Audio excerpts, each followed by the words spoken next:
So good morning, guys, and welcome to another fabulous episode of Exit Strategies Radio Show. Hey, I am your host, Corbin J. Millett, broker and owner of Exit Realty, Low Country Route in beautiful North Charleston, South Carolina. So, guys, look, you've been on a miraculous ride with us. We've been having a lot of fun. We've been bringing a lot of information to you, and today is no different. We have been tapping into the pipeline, quote unquote, busting holes in the pipe so that we can drip this knowledge on you, okay? So that is what we are doing. That is what we've been making happen. And today is no different. We find an ideal place in the pipeline, which is our world in this conduit, in this real estate space of investing. And we have none other than Jim Lee with Formosa Investing with us today. So, Jim, how are you doing? I'm doing well. Thanks for having me, Corwin. You're welcome. So, first of all, Jim, you have an interesting story, and I'm going to pull some pieces out here in a moment. But if you don't mind, tell our listeners just a snippet about who you are and what it is that you do. So my name is Jim. I'm an immigrant from Taiwan. At the age of 11 years old, I came over here. Parents sacrificed their life to bring us over here to have an opportunity at achieving the American dream. From there, I kind of just studied hard and received my Bachelor of Science degree in economics from UCLA in 2010. And my first job out of college was working for LoopNet CoStar. For those that don't know, LoopNet, it's Zillow for commercial real estate. So I worked there as an inside sales, eventually transitioned to become a realtor and into the syndication business. That is interesting. So that's a good explanation for CoStar because most people don't know what that platform is. It is an amazing platform. So for our listeners, guys, look, I need y'all to slow down. I need y'all to pay attention to what we're going to be talking about because we're going to be on the mindset train today about what you need to do in order to impact and have that change take place in your life. So, Jim, so you study economics, UCLA, so you learned about money, all right, which, boom, great. So in learning about money, you learn how to make money, correct? Actually, to be honest with you, at UCLA, all they taught us was theory, nothing practical. I actually didn't learn about the importance of having multiple streams of income through my first job working at LoopNet, because I was able to speak to real estate investors, agent, property manager, lenders on a daily basis. And that's how I learned having an additional stream of income.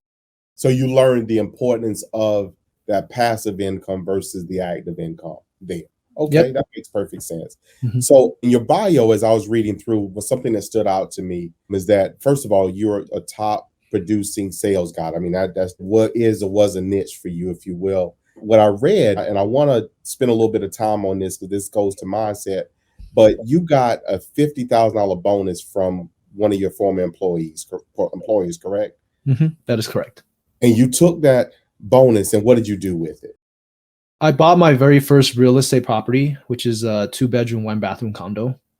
And I pretty much saved all this money my entire life, plus that $50K, and I paid that condo in cash. It was a short sale, and it took a year to close that building. Oh, wow. Okay, that's even better. And for our listeners, this is the piece I want y'all to take.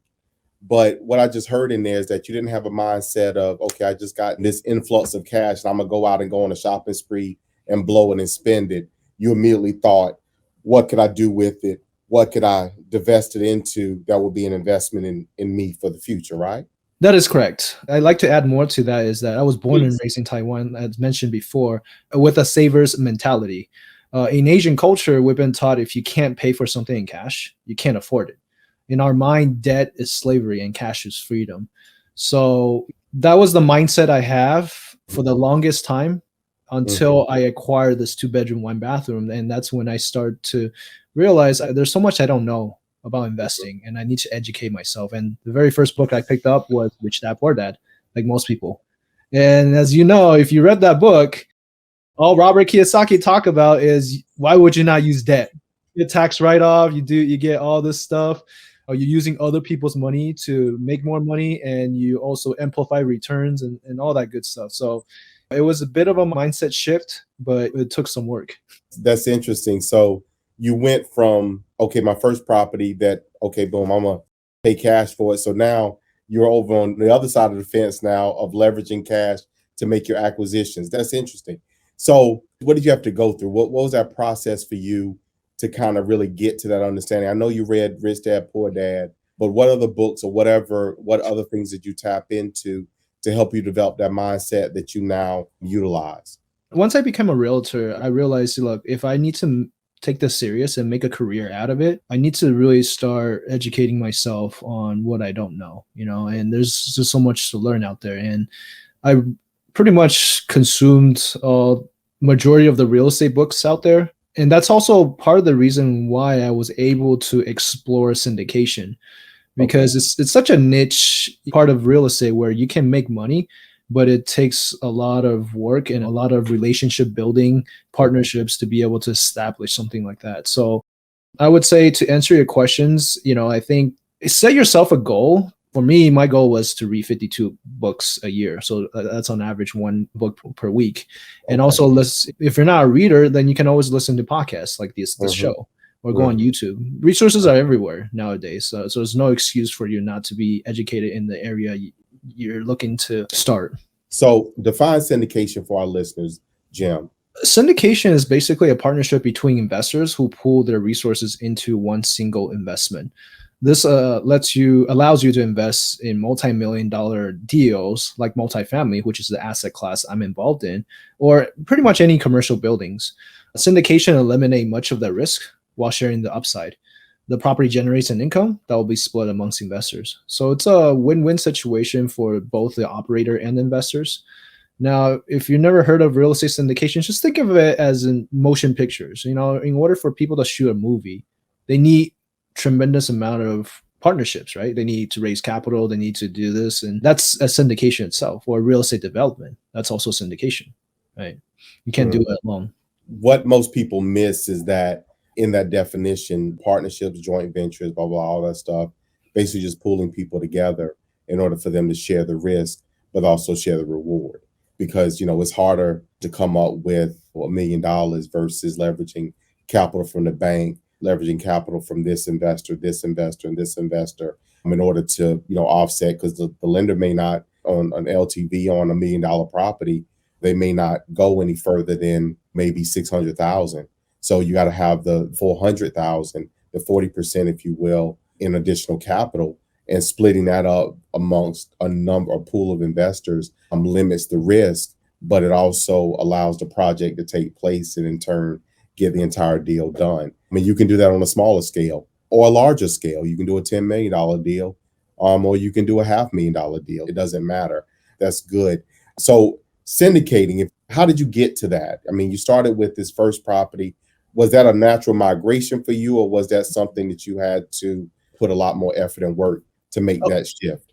Oh, that was tremendous amount of work and effort, a lot of obstacles, a lot of self-finding as well. What works and what doesn't work for me, right?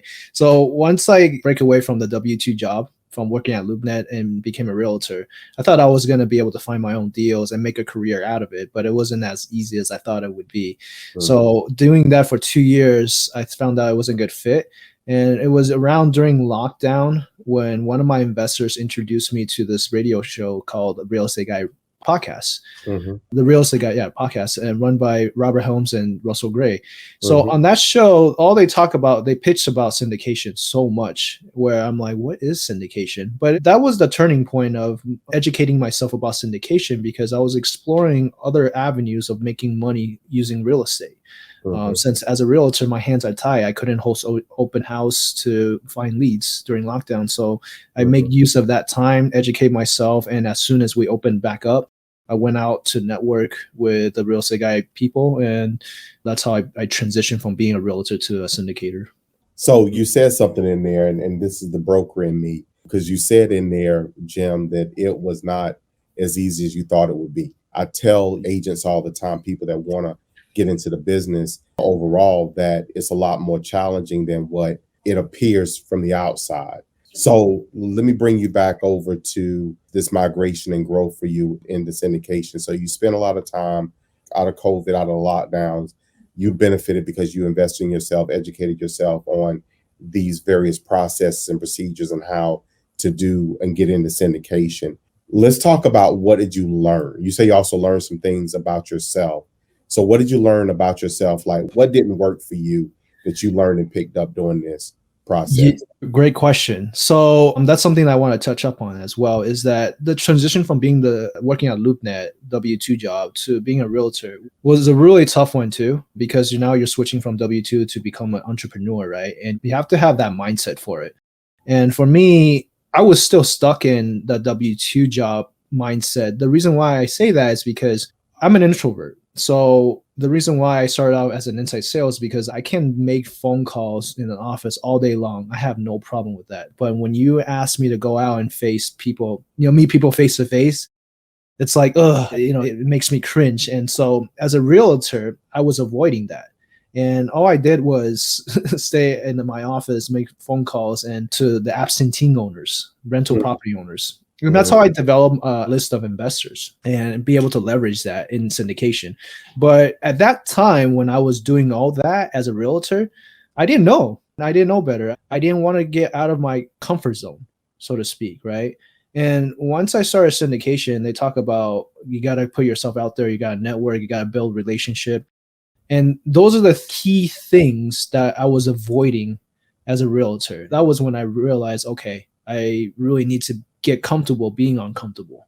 I got to put myself out there. And the only way to do so is by educating myself so that I create enough confidence in myself to put myself out there. That was the process of it. Okay, so you boost yourself by learning more. So you learn more, so you feel more confident in having the conversations.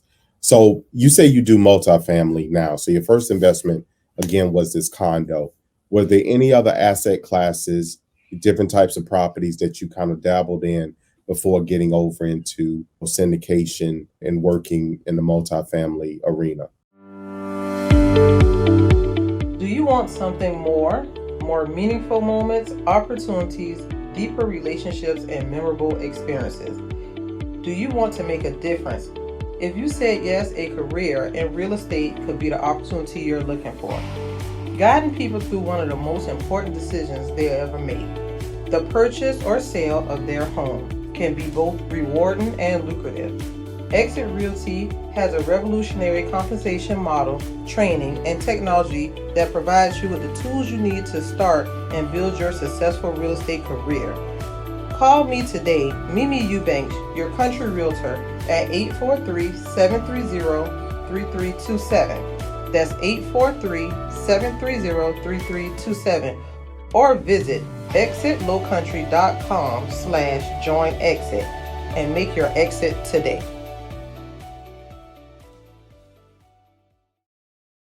Yeah, I looked into, right before the lockdown happened, we looked into RCFE, which is residential care for elderly. It's basically like nursing homes. Yep. Yeah, where you can charge about like anywhere between 5,000 to 10,000 per head, and you can put two people in one room. So yeah, that's something I explored, and I went into a partnership with two other people. But because of lockdown, both my partners decided to back out, and they don't want to do that anymore. And that's when I started to explore syndication. Okay, that's very good. And for our listeners that might have an appetite or what have you for this, there's actually programs, rural programs for that type of facility. Nursing homes or assisted living facilities in rural areas are lacking in our area. I don't know about yours, Jeff, but they're lacking. So there are government programs to help people with financing those types of properties, buying, development of assisted living, put the whole plan together. I mean, ideally, one thing, and Jim, I know you may echo on this, but putting together that type of deal, getting the whole thing together, getting it all developed, getting it all built, all that stuff, getting it all staffed and filled up with people, and then selling it off to someone else who wants that type of investment long term, who wants to manage it. Because a lot of people don't want to manage it. They don't want that responsibility. So they really don't want to do that. So let's touch on passive versus active. I want you to hit it two places for me, because a lot of times people forget. I was internally today having this thought process about how, we're always quick to go to work. We want something. You pass someone who's driving a new vehicle and you realize, okay, well, you just bought a new vehicle. You probably got a new debt and you got to go work for that, versus someone saying, well, look, I want this. Let me invest over here so that my investment then in turn offsets or pays for that expense. So let's talk about active versus passive income, if you don't mind. And then let's flip it over on what active versus passive investing looks like for you, your definition. Yeah, so my definition of active versus passive is active, you're actively involved in your deal, right? So I'll give you an example. My first deal, 2 bedroom, 1 bathroom, I did everything from A to Z on my own. I found tenants, I run the background check, I did the maintenance, I pretty much everything on my own. And it was one of the biggest mistake I made, because if you're looking for a more passive route, you would delegate all that task. You would build the system, and have a vendors list or have property manager that look out for the best interest in you to manage it for you. So there's ways of you can automate things where you're not dealing with it hands-on.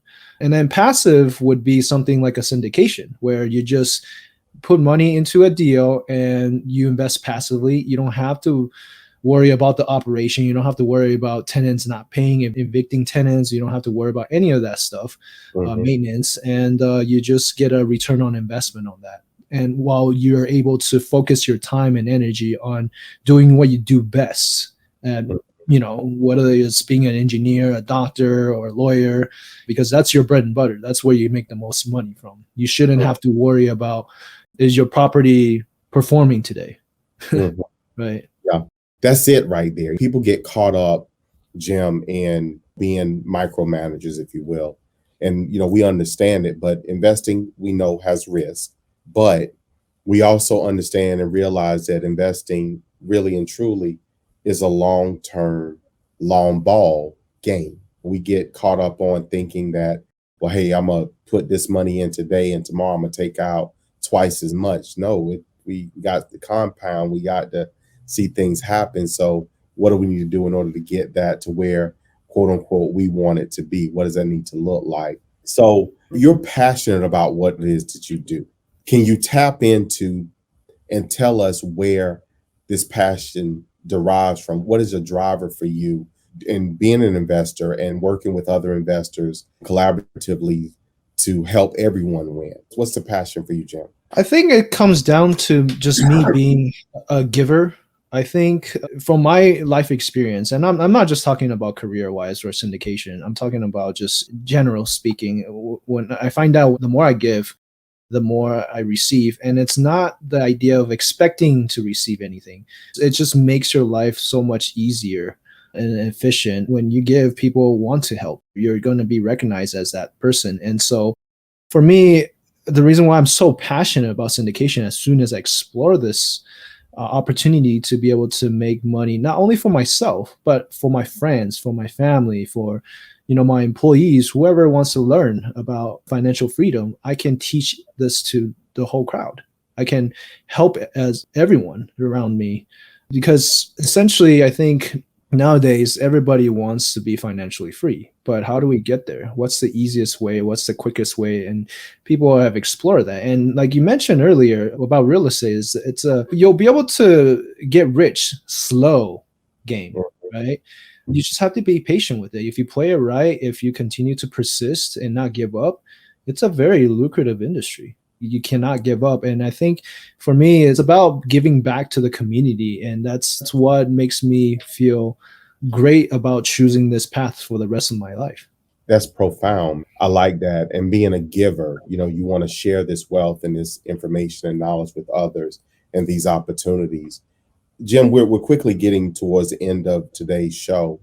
And I always ask our guests for that jewel, that nugget, that thing that they could leave with our listeners. They can drop on them, if you will. I guess we also could look at it as the mic drop that would change their life. So if there's anything that you could share with our listeners today that they should be focused on, be thinking about, or otherwise be acting on, what would that be? I guess I get asked this question pretty often. I would say that my answer is I would say change your attitude about trying new things in general. For me, I can tell you from my experience, I used to be very close-minded. When I get older, I've learned that it's always better to look at the other side of the coin. To me, there's actually 3 sides of the coin: the heads, tails, and the edge.